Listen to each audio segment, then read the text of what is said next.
Hey, this is Damon Greene, founder of The Iconic Agent. We help motivate real estate agents make more money selling new construction homes so they can live more impactful lives. And this is The Iconic Agent podcast. Today's topic, I am a college dropout and a failure. So going back into time, 1996, 7-ish. I am in my third year of college. My parents didn't really tell me too much about how college is paid for.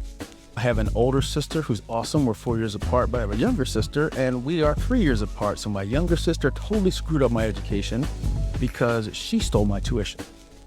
I was responsible for the last year. What did I do? I BS'd and did not fill out the financial aid or know what I was doing. My parents paid out of pocket, and I have no idea. And then I was like, I'd rather go chase some girls and DJ and do some design work. That's what I was doing back then. So lo and behold, I didn't make it back into college. And then, I broke up with my girlfriend at the time and found out I'm going to be a daddy.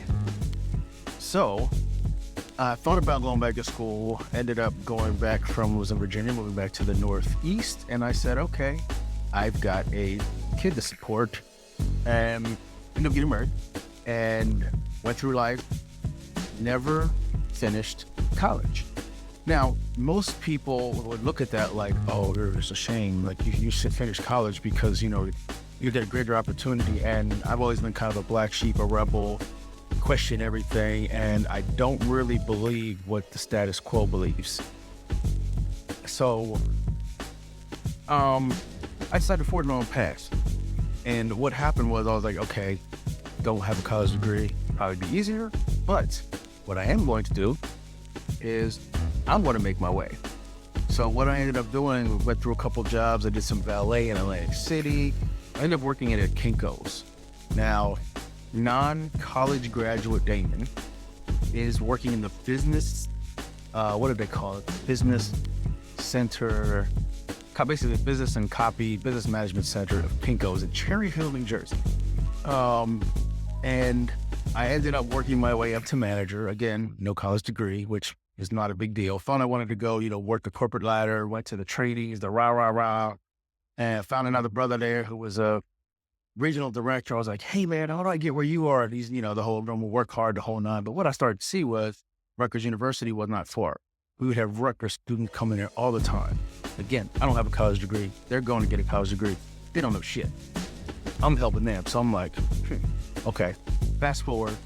I helped hundreds of small businesses make a whole lot of money through marketing. Marketing is what I do. And through the years, and then I landed a corporate job in 2012 for a major telecom. Now, they hired me because of my expertise. One thing I never did was use my lack of college degree as an excuse. If I wanted to know how to do something, I found people that knew how to do it, and I asked them and I learned it, and I was hands-on. So actually in between that, I ended up creating my job at a company that was once called Mambo Sprouts. They're out of business now.